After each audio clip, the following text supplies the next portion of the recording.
మనుషులు పుట్టినాక ఒక జన్మనెత్తినాక పెరుగుతూ ఉంటే మన చుట్టుపక్కల వాళ్ళ ప్రభావం దానివల్ల మనకి గుణగణాలు అనేవి వస్తాయి. లేకపోతే వాళ్ళ పెరిగిన వాతావరణంలో వస్తాయా, లేకపోతే కర్మతో సంబంధం ఉంటుందా? ఇది తల్లిదండ్రులు గుర్తుంచుకోవాల్సిన విషయం ఏంటంటే, పిల్లల్ని ఎప్పుడూ కూడా వాళ్ళతో వీళ్ళతో పోల్చకూడదు. వాళ్ళ ప్రపంచంలో వాళ్ళు కొట్టుమిట్టాడుతూ ఉంటుంటే ఈ పసిపిల్లల మనసు, వాళ్ళ హృదయం ఎలా ఉంటుంది అనేది ఆలోచించట్లేదు కదా. అది కూడా చెడు కర్మనే. మారుతున్న కాలంతో పాటు మనము మారాలి. అతి మంచితనం పనికిరాదు అంటారు కదా. నేను ఖచ్చితంగా ఉన్నాను అహం ఉంది కదా, నేను కరెక్ట్ గా ఉన్నాను కదా, అది ఎలా తెలుసు? ఎవరు నిర్ణయించారు? నేను ధర్మాన్ని అసలు ఎట్టి పరిస్థితుల్లో ఉల్లంఘించను. అంటే నేను ప్రాణమైనా వదిలేస్తాను కానీ ధర్మాన్ని తప్పను. అందుకే మనం మనిషి జాతిని ఉద్ధరించుకొని మన భూలోకంలో మనం ప్రశాంతంగా బతకాలి అంటే కర్మ వ్యవస్థని నమ్మి దానికి అనుకూలంగా ఉంటే అందరం బాగుంటాం. చాలా మందిలో గుళ్ళకు వెళ్ళే వాళ్ళలో, పూజలు చేసే వాళ్ళలో ఈ గుణాలు మాత్రం నేను చాలా మందిలో చూశాను అన్నమాట. మరి ఇంకా దాని ఉద్దేశము వాళ్ళది మారినప్పుడు ఇవన్నీ చేసి ఏం లాభం? నువ్వు గుడికి వెళ్తేనో పూజలు చేస్తేనో నీ కర్మ రద్దయిద్దని అసలు ఎక్కడ చెప్పాలి. గుళ్ళకి వెళ్ళినా, పూజలు చేసినా, లేదు అంటే ఇందాక నేను చెప్పాక అన్నదానాలు చేసినా, సేవలు చేసినా నీ ఉద్దేశం సరిగ్గా లేనంత వరకు సున్నానే. ఐ డ్రీమ్ ప్రేక్షకులకు నమస్కారం. ధర్మ వర్సెస్ కర్మ సిరీస్కి స్వాగతం.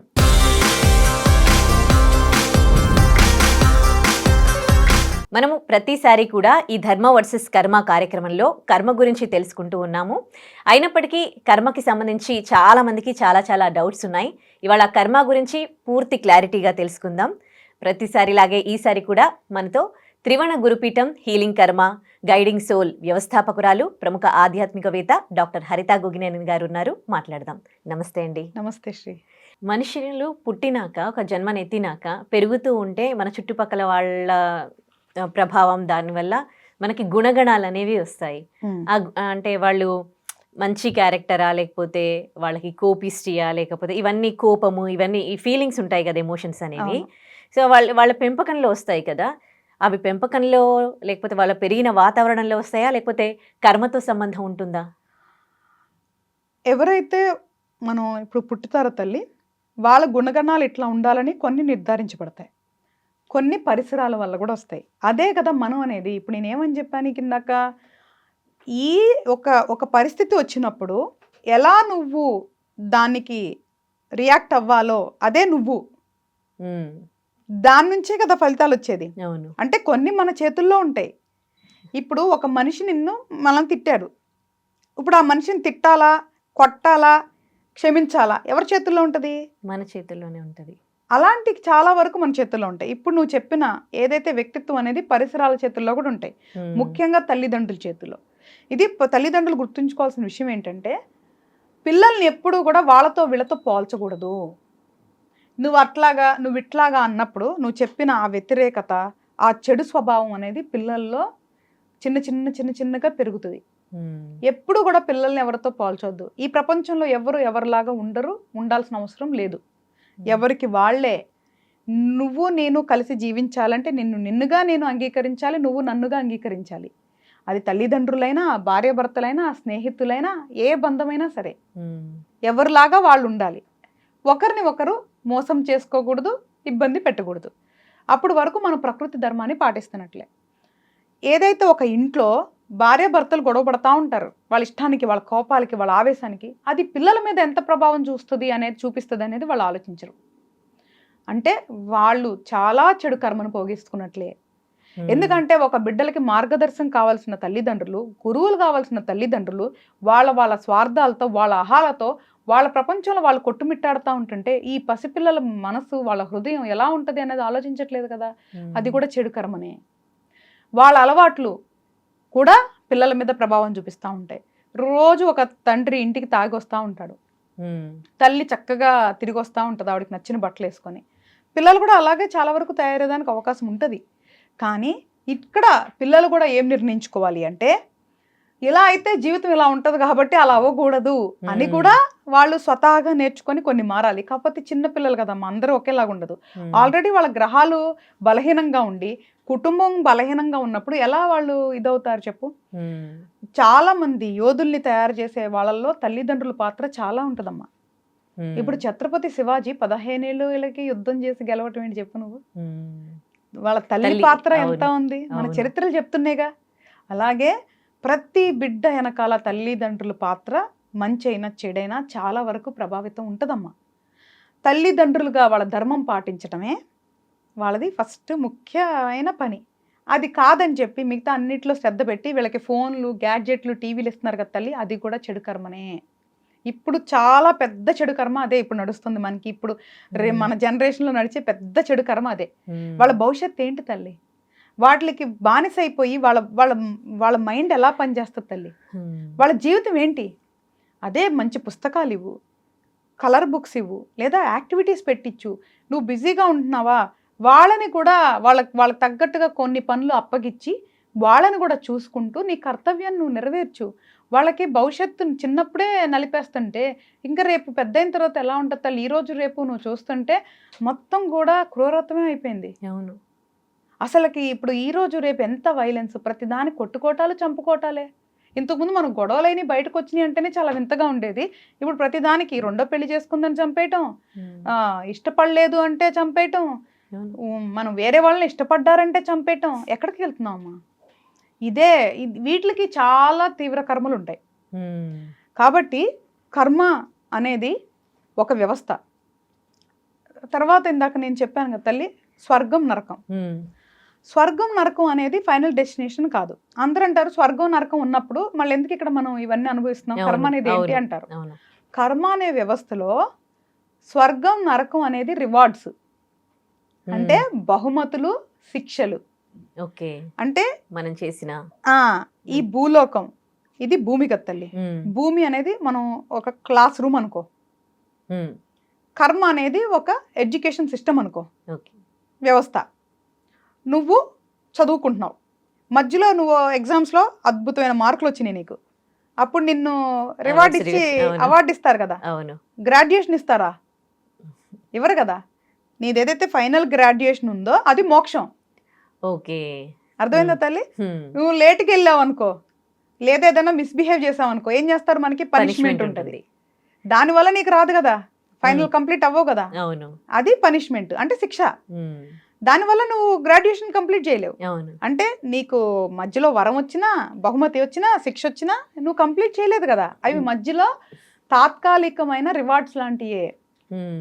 అది ఇక్కడే మనం అనుభవించవచ్చు స్వర్గం నరకం అనేది, లేదా బాహ్య ప్రపంచం ఉండొచ్చు. ఎందుకంటే మనకి కొన్ని చోట్ల బాహ్య ప్రపంచం ఉందని చెప్పబడింది, ఇక్కడే అనుభవిస్తాము అని కూడా చెప్పబడింది. మంచి ఏదైతే నువ్వు ఇప్పుడు అన్నావు చూసా, మన పుణ్యం ఏదైతే మంచి పనులు అంటే నిస్వార్థ సేవ చేస్తే పుణ్యం వస్తుంది కదా. అందుకనే మధ్యలో వెకేషన్, స్వర్గం అనేది నీకు ఒక వెకేషన్ ప్లేస్ లాగా. ఇప్పుడు నువ్వు మంచిగా బోల్డంత కష్టపడి పని చేస్తున్నావురా, చక్కగా ఏ గోవాకు వెళ్ళి ఎంజాయ్ చేసి వస్తావు, అదే స్వర్గం. ఓకే, అదేనా తల్లి? ఏదో పాపాలు చేస్తున్నాం, దానికి పనిష్మెంట్స్ ఉంటాయి కదా, నరకం. అదే ఇప్పుడు నరకంలో అట్లా చేశారు ఇట్లా చేశారని మన గరుడ పురాణంలో చెప్పబడి ఉంటది. అలాగే ఇక్కడే కొన్నిసార్లు మనం అనుభవిస్తూ ఉంటాం. అవును, దానికి మనం చేసిన తప్పులకే శిక్ష అనుభవిస్తూ ఉంటాం. అదే స్వర్గం నరకం ఎక్కడ లేవు, ఇక్కడే ఉంటాయి అని అంటారు కదా. ఇదే ఉదాహరణ. ఇప్పుడు బోళ్ళంత డబ్బు ఉంది, లోపల మనశ్శాంతి లేదు, అదే నరకం. పూరి గుడిసెలో ఉన్నారు, చాలా సంతోషంగా ఉన్నారు, అది కూడా స్వర్గమే. ఓకే, అంటే ఈరోజు ఆరోగ్యంగా ఉండి చక్కగా 2 పూటలో 3 పూటలో తృప్తిగా తిని అది బాగా ఆరాయించుకొని కంటి నిండా నిద్రపోవటం కంటే మించిన స్వర్గం ఏముంటుంది తల్లి? మనశ్శాంతికి మించిన స్వర్గం లేదు. కాబట్టి ఈ వ్యవస్థలో ఇవి ఓన్లీ ఫైనల్ డెస్టినేషన్ కాదు. ఈ స్వర్గం నరకం అనేది కర్మ వ్యవస్థలో అవి కూడా భాగాలే. అవి మనకి చివరి స్థానాలు కాదు. ఈ కర్మ వ్యవస్థలో చివరి స్థానం అంటే మోక్షమే. ఇంకా మధ్యలో ఇంకా ఎక్కడా లేదు. ఆ మోక్షం పొందే వరకు ఇది అవ్వాల్సిందే. వెరీ సింపుల్ రా. ఇంకొక ఉదాహరణ కూడా చెప్తే ఇంకా అర్థం కావటానికి. ఎందుకంటే ఈరోజు ఇది చూసిన తర్వాత ఇంకా కర్మ గురించి ఒక అవగాహన రావాల్సిందే. ఇప్పుడు మంది న్యాయ వ్యవస్థ ఉంది. ఒకళ్ళు దొంగతనం చేశారు, దొంగతనం చేసిన దానికి వాళ్ళకి ఆధారాలు దొరికింది, శిక్ష పడింది. శిక్ష పడితే లోపలికి జైల్లోకి వెళ్తారు కదా, అది నరకం అనుకో. జైల్లోకి వెళ్ళిన తర్వాత 1 సంవత్సరం 2 సంవత్సరాలు ఉండి బయటకు వచ్చారు. ఇప్పుడు శిక్ష పడినంత మాత్రాన వీళ్ళకి ప్రమోషన్ కానీ వాళ్ళకి క్యాన్సిలేషన్ జరిగిద్దా జరగదా? జరుగుతుంది అనుకుంటున్నాను. వాడు ఉద్దేశం మారినంత వరకు ఎలా జరుగుతుంది? కర్మకి కావాల్సింది ఉద్దేశం, ఓకే, శరీరం కాదు. కర్మకి కావాల్సింది నీ ఉద్దేశం. నేను దొంగతనం చేశానే అని బాధపడి ఇంకెప్పుడు చెయ్యకూడదే అని బయటకు వచ్చాడు అనుకో, ఓకే, అప్పుడు తను మంచి మార్గంలోకి వెళ్ళినట్లు దానికి మంచి ఫలితాలు వస్తాయి. అబ్బా ఈసారి దొరికాము, ఇంకొకసారి దొరకకుండా చేద్దాము అనుకుంటాడు. అప్పుడు ఉద్దేశం మారలేదు కదా, శిక్ష పడిన ఉద్దేశం మారదు కదా. అదే నరకంలో కూడా శిక్షలు అనుభవించిన వాళ్ళకి ఉద్దేశాలు మారవు కాబట్టి వాళ్ళు మళ్ళీ జన్మనెత్తుతారు. అందుకే స్వర్గం నరకం అనేది ఫైనల్ డెస్టినేషన్స్ కాదు, అవి టెంపరరీ వెకేషన్స్ లాంటివి. ఓకే, సో మీరు కర్మని అనుభవించాలి, ఎవరిని బాధ పెట్టొద్దు ఇవి చెప్తూ ఉన్నారు. ఓకే, కొంతమంది చాలా మంచి మనుషులు ఉంటారు, చాలా ఎమోషనల్ ఫీలింగ్స్ ఉంటాయి, వాళ్ళు ప్రతి ఒక్కరితో కనెక్ట్ అవుతారు. కానీ అలాంటి వాళ్ళు ఎవరు ఏమైనా కానీ ఏమన్నా అన్నా కానీ తీసుకోలేరు. అంటే అందరూ ఒకలా ఉండరు, కొంతమంది స్ట్రైట్ ఫార్వర్డ్ ఉంటారు, హర్ట్ చేస్తూ ఉంటారు. సో మారుతున్న కాలంతో పాటు మనము మారాలి, అతి మంచితనం పనికిరాదు అంటారు కదా. అప్పుడు అతి బాధపడేది ఈ అతి మంచితనం ఉన్నవాళ్లే కదా. సో స్మార్ట్గా ఉన్న వాళ్ళతో వీళ్ళు కూడా స్మార్ట్గా ఉండడంలో అదేం తప్పు కాదు కదా. కర్మ సిద్ధాంతం అది తప్పు అని ఏం చెప్పట్లేదు కదా. నువ్వు చెప్పిన దాంట్లో అహం ఉంది కదా, నేను మంచి, నేను ఖచ్చితంగా ఉన్నాను, అహం ఉంది కదా, నేను కరెక్ట్గా ఉన్నాను కదా. అది ఎలా తెలుసు? ఎవరు నిర్ణయించారు? ఎవరు వచ్చానా సర్టిఫై చేశారా? నేను ఎవరిని బాధ పెట్టట్లేదు, మనుషులు అనే వాళ్ళు ఎవరు ఉండరు తల్లి. ఇప్పుడు నీకు ఒక చిన్న ఉదాహరణ చెప్తాను. ఇప్పుడు నేను లెగిసిన తర్వాత పడుకునే వరకు నా జీవితంలో చాలా రకాల పనులు ఉంటాయి. ఇప్పుడు నేనే తీసుకో ఉదాహరణకి, నేనేం చేస్తాను ఇప్పుడు అందరికీ తెలిసిందే. నేనేం చేస్తా, మనకు ఒక పీఠం ఉంది, ఉదయాన్నే లేచిన తర్వాత దేవుడికి పూజలు చేస్తా, ఏదన్నా అపాయింట్మెంట్స్ ఉంటే జ్యోతిష్యం చూస్తా, దాని తర్వాత నాకు పిల్లలు ఉన్నారు వాళ్ళని చూసుకుంటా, నా జీవితానికి సంబంధించిన మళ్ళీ నాకు ఒక వ్యాపారం ఉంది అది చేస్తా. ఇన్ని పనులు చేస్తున్నాను. నేను ధర్మాన్ని అసలు ఎట్టి పరిస్థితుల్లో ఉల్లంఘించను. అంటే నేను ప్రాణమైనా వదిలేస్తాను కానీ ధర్మాన్ని తప్పను. అంటే నాకు తెలిసి నేను ఎవరిని మోసం చేయను, నాకు తెలిసి నేను ఎవరిని బాధ పెట్టను. ఇప్పుడు పని చేసేటప్పుడు అక్కడ ఉద్యోగి ఎవరైతే మన సంస్థలో ఉన్న ఉద్యోగి ఒక తప్పు చేశారు. ఎందుకు అట్లా చేశావు అని చెప్పి నేను కోప్పడి వాడిని దూషించంటే చెడు పదాలు కాదు, మామూలుగానే కోప్పడ్డాను. వాడు మనసు నొచ్చుకుంటుంది కదా, వాడు తప్పు చేసినా వాడు మనసు నొచ్చుకుంటుంది. ఇక్కడ నేను ధర్మానికి నేను రియాక్ట్ అయినా కూడా ఆ రియాక్షన్ కూడా ఉండకూడదు. ఆ స్థాయికి వెళ్ళినప్పుడే నువ్వు ఆ యొక్క ఆత్మ, నువ్వు కాదు, ఆ యొక్క ఆత్మ మోక్షాన్ మార్గంలో ఉన్నట్లు. అంటే ఏమి జరిగినా కూడా చెప్పే పద్ధతి వేరేగా ఉండొచ్చు. అరిస్తేనే ఆ పద్ధతి ఖచ్చితమైనది కాదు. అదే మృదుగా కూడా చెప్పొచ్చు, వాళ్ళ మనసు నొచ్చించకుండా కూడా చెప్పొచ్చు కదా. అలాగా మనం చెప్పే పద్ధతి వల్ల కూడా తప్పు రావచ్చు. అర్థమైందా తల్లి? ఇప్పుడు నా పిల్లలు ఉన్నారు, తప్పు చేస్తే మదర్ని కదా, ఆటోమేటిక్ గా అహంకారం వచ్చేసి అరుస్తాం, కంపల్సరిగా అరుస్తాం, అసలు అరవకుండా ఉండలేం. కొంతమంది మదర్స్ ఉంటారమ్మా, వాళ్ళు ఎన్ని చేసినా ఏమనరు, అది కూడా తప్పే తల్లి. చెప్పటం మన బాధ్యత. చెప్పే పద్ధతి వల్ల ఆ బిడ్డ బాధపడింది అనుకో, అప్పుడు కూడా కర్మే కదా తల్లి. మనం మంచి అనుకుంటున్నాం కానీ మనకు తెలిసి తెలియకుండా ఏదో ఒక బంధంలో మనం ఏదో ఒకటి చేస్తానే ఉంటాం. కానీ ఇప్పుడు నేను కరెక్ట్గా ఉన్నాను అనుకునేది అహంకారం అమ్మ. ఆ నేను అనేది లేదు అనేది అర్థం చేసుకోవాలి. నేను ఎవరిని సాధువులు అవ్వమంటలేదు, నా అందరినీ సన్యాసులు అవ్వమంటలేదు, లేదు అంటే అందరి ద్వారా పడమని చెప్పట్లేదు. అసలు ఎవరు ఏమనుకోకపోతే అసలు అందరిలో మార్పు గనక వస్తే మనకి చాలా ప్రశాంతమైన జీవితం ఉంటుంది. మనకి భూలోకమే ఒక స్వర్గంగా తయారైంది. అలాగా మార్చుకుందాం అంటున్నా. ఈ రోజు ఆడపిల్లలు ఎక్కడ పడితే అక్కడికి వెళ్ళగలరా? లేదు కదా తల్లి. మరి అలాంటి సమాజంలో మనం బతుకుతున్నాం కదా. అదే మంచి మనుషులు అందరూ ప్రతి ఒక్కళ్ళు ఎవరికి అన్యాయం చేయకూడదు, ఎవరిని ఇబ్బంది పెట్టకూడదు అని ఎవరికి వాళ్ళు ఒక్కొక్కరుగా మారిపోయి సమాజం మారిపోతే అందరూ ఎంత ప్రశాంతంగా తిరగచ్చు, ఎంత సంతోషంగా ఉండొచ్చు. ఇదెందుకు ఆలోచించట్లేదు మనం? ప్రతి ఒక్కళ్ళు గనక మనం ఎవరిని ఈరోజు ఇబ్బంది పెట్టకూడదు. బయటికి వెళ్ళినప్పటి నుంచి, బండి తీసిన దగ్గర నుంచి, ఆఫీస్కి వెళ్ళిన దగ్గర నుంచి, ఇంటికి వచ్చిన దగ్గర నుంచి ఎవరిని మనం ఇబ్బంది పెట్టకూడదు అనే ఉద్దేశం ఉండి ప్రతి ఒక్కళ్ళు గనక మారితే బయటికి వెళ్ళినప్పుడు అందరూ ప్రశాంతంగా వెళ్ళిపోవచ్చు ఇంటికి. మీదకి రాకుండా, మనకి చిరాకు పడకుండా, ఇబ్బంది పడకుండా అందరూ వెళ్ళిపోవచ్చు కదా. ఏ టైం అయినా సరే ప్రశాంతంగా తిరగొచ్చు కదా, ఎక్కడ కూర్చోయినా స్వచ్ఛంగా ఉండొచ్చు కదా. ఇప్పుడు నువ్వు నీ హెయిర్ వదిలేసి ఇంటర్వ్యూ చేసినా తప్పే, వాళ్ళెవరు వచ్చి బోబెట్టేది లేదు, జుట్టు వదిలేసింది అని చెప్పి నీ గురించి దుర్భాషలు మాట్లాడతారు. ఎవరు వాళ్ళు అసలుకి? ఎందుకు మాట్లాడాలి? నువ్వు వేసుకునే బట్ట, నీ జుట్టు, నువ్వు ఏదైతే వేసుకుంటున్నావు, నీ తింటున్నావు, ఇదంతా నీది. నిన్ను కమెంట్ చేసే అధికారం ఎవరికి ఉంది? ఇది మారాలి. చాలా చిన్న చిన్న విషయాల నుంచి మారాలి. నువ్వు ఫోన్ చూసుకో, సోషల్ మీడియా చూసుకో, రీల్స్ చూసుకో, రీల్స్ చేయి, కమెంట్స్ పెట్టుకో, లైకులు పెట్టుకో, షేర్లు పెట్టుకో. ఎవరిని బాధ పెట్టు మాకు, ఎవరిని దూషించు మాకు. సరదాగా ఏం చేసినా పర్వాలేదు. ఇప్పుడు మనం ఒక రీల్ మన ఇద్దరిది బాగా వైరల్ అయింది. ఒక రకంగా పాపం నేను వాళ్ళని బలహీనులనే అన్నా, కానీ వాళ్ళు ఎంత గొప్పోళ్ళు అంటే చాలా మంది అబ్బాయిలు దాన్ని మేము అదే అని వాళ్ళు అంగీకరించి దాన్ని సరదాగా తీసుకొని ఎంత సరదా తీసుకెళ్లారు తల్లి. నాకు తెలిసి 99% అంతా పాజిటివ్ గానే ఉండే. అరే అలా అది వైరల్ అవుతున్నప్పుడు ఫస్ట్ నాకే భయం వేసింది, అరే ఇట్లాంటిది వైరల్ అయిందే పాపం ఎవరన్నా బాధపడ్డారా అని. బట్ ఎప్పుడైతే వాళ్ళంతా పాజిటివ్ గా తీసుకున్నారో నేను అప్పుడు నిజంగా నాకైతే అబ్బా ఇంత గొప్ప వాళ్ళు మగవాళ్ళు, వాళ్ళకున్న చిన్న చిన్న బలహీనతలు, చిన్న చిన్న కోపాలు వాళ్ళు మార్చేసుకుంటే ఎంత బాగుంటది మన ప్రపంచం. ఆడవాళ్ళకు కూడా స్వేచ్ఛ ఇచ్చి ఆడవాళ్ళని కూడా కొంచెం మంచిగా తిరగనిస్తే ఎంత బాగుంటది అని అనిపిస్తుంది అనమాట. ఈ రోజు రేపు నువ్వు చూస్తే చిన్న చిన్న పిల్లల మీద అఘాయిత్యాలమ్మా. అది వాళ్ళు చేసుకున్న కర్మ అవ్వచ్చు, కానీ మనుషులమే చేస్తున్నారుగా. ఏదో మృగాలో పక్క నుంచి వచ్చిన ఏలియన్స్ చేయట్లేదుగా. అందుకే మనం మనిషి జాతిని ఉద్ధరించుకొని మన భూలోకంలో మనం ప్రశాంతంగా బతకాలి అంటే కర్మ వ్యవస్థని నమ్మి దానికి అనుకూలంగా ఉంటే అందరం బాగుంటాం, అందరూ బాగుంటారు. అది మనం మారటం కష్టమే, నేను చెప్పినంత ఈజీ కాకపోవచ్చు, కానీ అసాధ్యమైతే కాకుండా కాదు కద్ది. మనం మాట్లాడే మాట ఆలోచించుకొని మాట్లాడి, చెడు ఆలోచనలు వస్తే వద్దు అని డైవర్షన్స్ తీసుకొని, మెడిటేషన్ కూడా అలవాటు చేసుకొని, మంత్రం అలవాటు చేసుకొని, మనకి నచ్చిన వాళ్ళతో సమయం మనం ఉంటూ, ఒకవేళ వాళ్ళు కొంచెం తేడాగా ఉన్నారు, ఒకవేళ మనల్ని మోసం చేశారు లేదా మోసం చేస్తారు, వాళ్ళకి దూరంగా ఉండి అన్యోన్యంగా ఉంటే కలిసి ఉండటం, లేదు ఏదన్నా బాగా తేడాగా ఉంటే కూర్చొని మాట్లాడుకొని కలిసి బతకటమా లేదా విడిగా బతకటమా, అంత మాటలతోనే అవుతుంది కదా తల్లి. ఎందుకు చేతల్లోకి వీటిల్లోకి వెళ్ళటం? మీరు ఇప్పుడు ఈ టాపిక్ తీశారు కాబట్టి నాకు ఒక క్వశ్చన్ రేస్ అయింది. రీసెంట్గా ఒక 7 ఏళ్ల పాప మీద ఒక మృగాడు అత్యాచారం చేసి టబ్లో దాన్ని ఏమంటారు డ్రమ్లో వేసేసి ముంచి చంపేశాడు. తర్వాత తను కూడా చెరువులో శవమై తేలాడు. ఇప్పుడు మరి ఇలాంటి మూర్ఖులది బలహీనత్వం అంటారా? 7 ఏళ్ల పాపను చూస్తే వాడికి ఏం ఫీలింగ్స్ వచ్చినాయి? అంటే ఇదే తల్లి, ఆ భావాలు అదుపులో లేకపోవటం.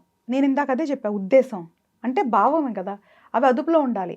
సంతోషమైన, దుఃఖమైన, కోపమైన, క్రోధమైన, ఆవేశమైన, అహంకారమైన, ఇది వ్యామోహమైన, ఇవన్నీ భావాలని మనిషి జయించగలగాలి, అదుపులో ఉంచుకోవాలి. ఆ 5 నిమిషాల్లో ఏమొస్తుంది చెప్పు తల్లి? అంత బలవంతంగా క్రూరంగా, అదే నేను చెప్తున్నా, అది వాళ్ళు కోరిక తీర్చుకునే పని కాదు తల్లి. వాళ్ళు మానసిక రోగులు, వాళ్ళకి ప్రాబ్లమ్స్ ఉన్నాయి. అది చిన్నప్పటి నుంచే తల్లిదండ్రులు గమనించాలి, ఎలాగ బిహేవ్ చేస్తున్నారని. తల్లిదండ్రులు మంచి విషయాలు చెప్పి పెంచాలి పిల్లల్ని. మన పురాణాల గురించి చెప్పాలి, మన ధర్మాల గురించి చెప్పాలి, కర్మ గురించి చెప్పాలి, వాళ్ళ జీవితం గురించి చెప్పాలి. అమ్మ తల్లిదండ్రులే మొదటి గురువులు. వాళ్ళు చెప్పి ప్రతి ఇంట్లో అబ్బాయిని ఒక పద్ధతిగా పెంచిన, అమ్మాయిని ఒక పద్ధతిగా పెంచిన సమాజంలో మంచి చెడులు అనేది నీకు ఎందుకు జరుగుతున్నది అర్థమవుతుంది. పెంపకం అనేది చాలా ముఖ్యం అమ్మ. ఏ బిడ్డైనా ఒక కుటుంబం నుంచి రావాల్సిందే. ఏది వ్యభిచారం చేసినోడైనా లేదా గౌతమ్ బుద్ధుడు లాంటిడైనా ఎవరైనా ఒక కుటుంబం నుంచి రావాల్సిందే. అందరూ స్వతహాగా తెలుసుకోలేకపోవచ్చు తల్లి. తెలిసిన వాళ్ళు ఉన్నాం కదా, మనం చెప్పాలి. అదే చెప్తుంది, వాడికి ఏం సుఖం వచ్చి ఉంటుంది చెప్పు? అంత క్రూరంగా అమ్మాయిని అంత అమానుషంగా చేసి ఏమొచ్చింది? పోనీ దాంతో వాడి జీవితం స్వర్గం అయిపోయిందా? ఏముంది? కోల్పోయారుగా. ఇప్పుడే అన్నారుగా కర్మ అనేది రాదు అని, కొన్నిసార్లు వస్తుందిగా ఇన్స్టెంట్గా. ఆయన కూడా కుక్క చావు తెచ్చింది కదా. నేను అదే చెప్తున్నా తల్లి, కర్మ అనేది ప్రతి ఒక్కరికి వర్తిస్తుంది. ఇదే అందరూ గుర్తుపెట్టుకోవాల్సిన విషయం. దీనికి పేదరికం ధనికం తేడా ఉండదు, ఆడ మగ తేడా ఉండదు. ప్రతి ఒక్కరికి కర్మ వ్యవస్థ ఒక్కటే.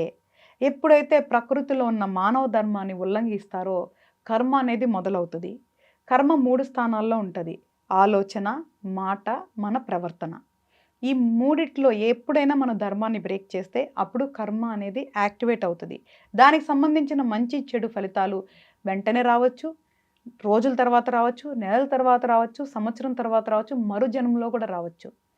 మనకి గుర్తులేని జన్మల గురించి మాట్లాడుకోకుండా ఇప్పుడు మనకు గుర్తున్న జన్మలో మనకి తెలిసి చెడు చెయ్యొద్దు.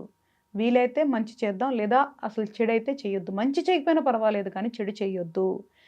మనకి తెలియకుండా మళ్ళీ పుట్టే జన్మలో మంచిగా పుడదాం. ఈ బంధాలు బాధల నుంచి విముక్తి పొందుదాం.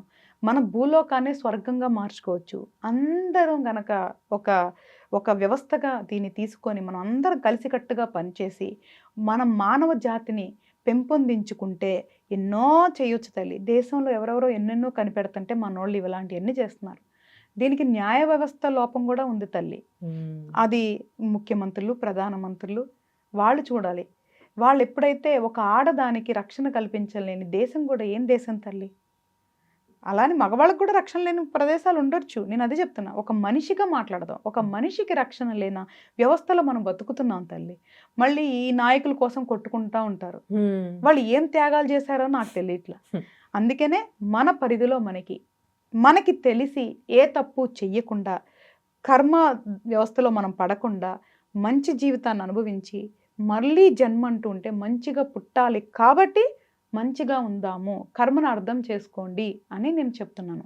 మీరు అదే ఉద్దేశం అనేసరికి కూడా నాకు ఒక క్వశ్చన్. ఈ మధ్య కాలంలో కర్మ గురించి బాగా అవేర్నెస్ వచ్చింది. కర్మ గురించి తెలుసుకుంటున్నారు అండ్ ధర్మం ఫాలో అవుతున్నారు, దేవుళ్ళ గుళ్ళకు వెళ్తూ ఉన్నారు, పూజలు పునస్కారాలు ఇవన్నీ కూడా పెరిగిపోయినాయి.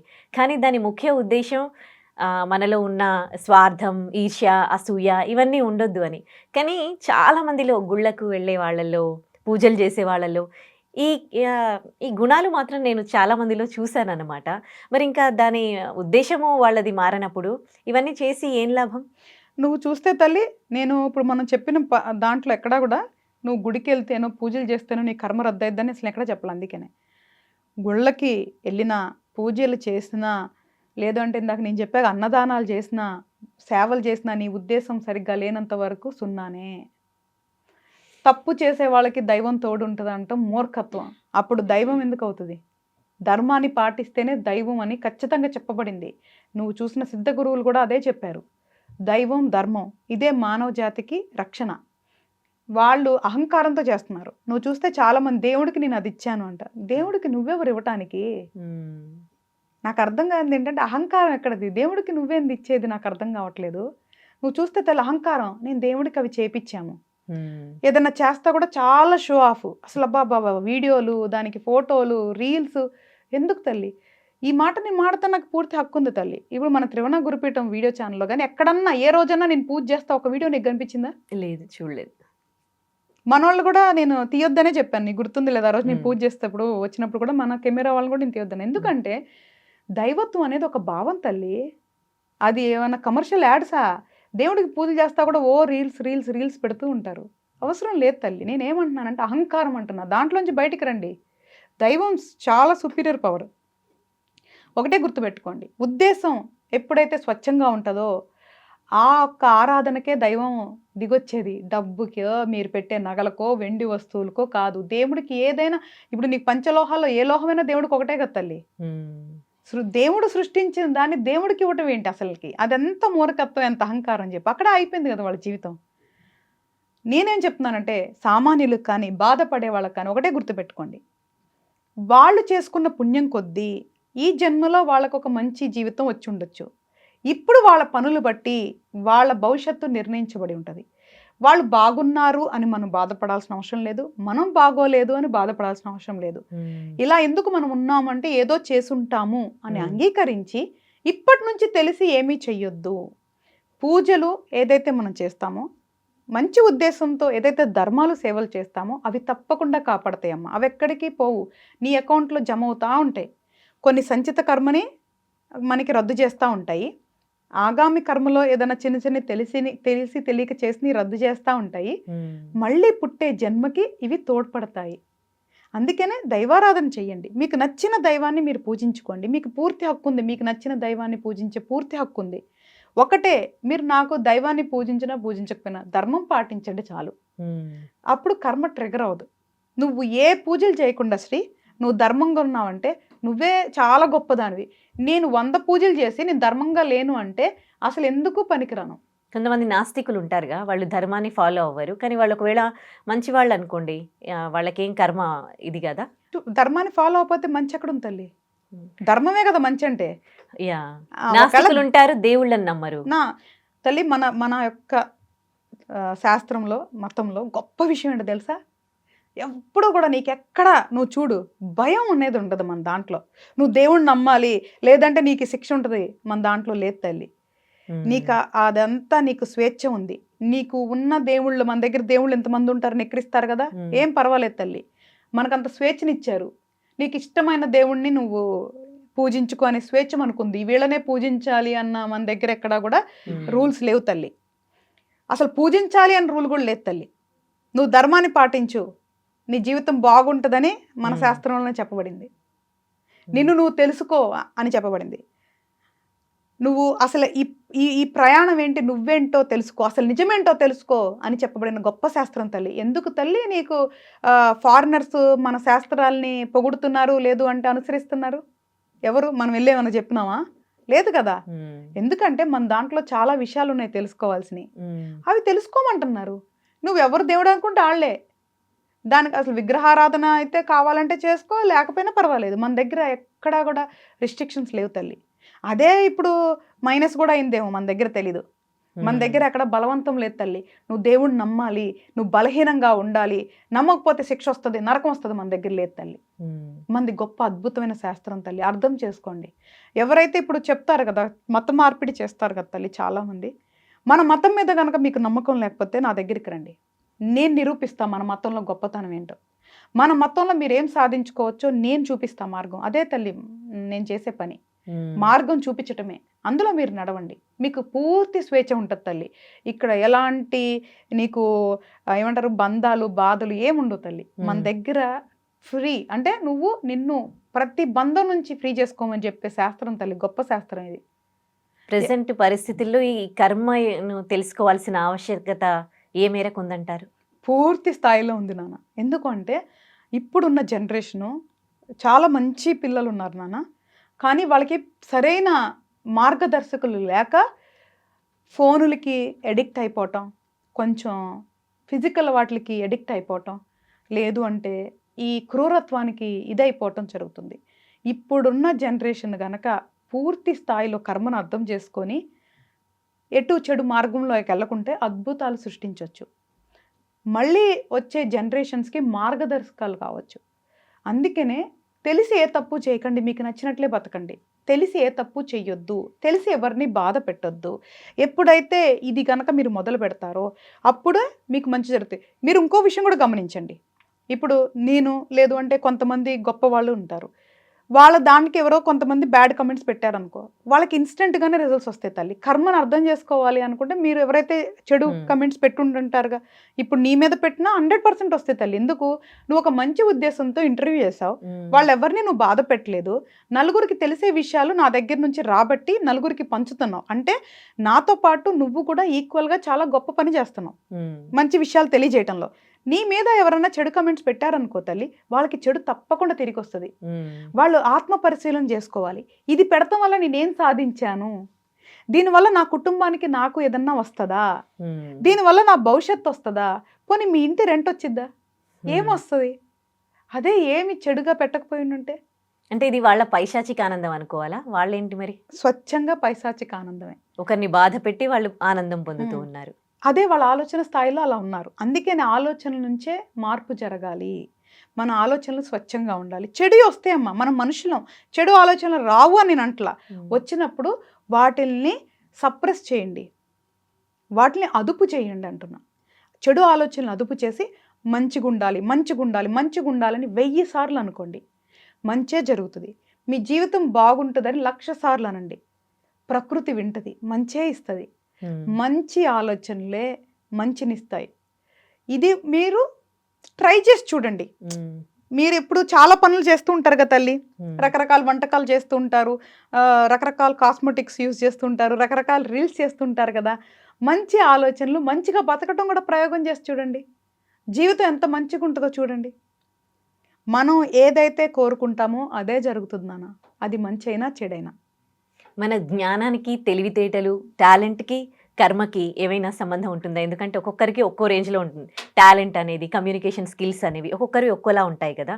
సో కర్మకి వీటికి ఏమైనా సంబంధం ఉంటుందా? కర్మను బట్టి ఇవి ఉంటాయా? అమ్మ నేను ఇందాక ఏదైతే నేను చెప్పానో కర్మ అనేది రిజల్ట్స్ కాదు తల్లి, కర్మ అనేది వ్యవస్థ.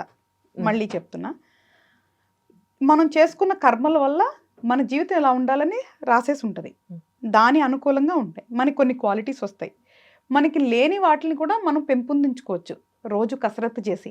ఇప్పుడు ఒక మనిషి సహజ సిద్ధంగానే పుట్టుకతోనే అద్భుతంగా పాడొచ్చు, అద్భుతంగా మాట్లాడొచ్చు. కొంతమంది దాన్ని కసరత్తు చేయటం వల్ల కూడా రావచ్చు.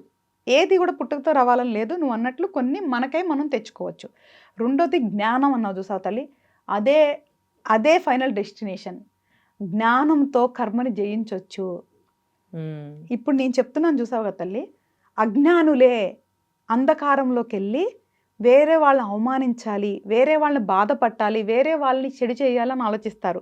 ఎప్పుడైతే నీకు జ్ఞానం ఉంటుందో అప్పుడు నువ్వు నలుగురికి మంచి చేస్తావు, లేదా చెడైతే చెయ్యవు.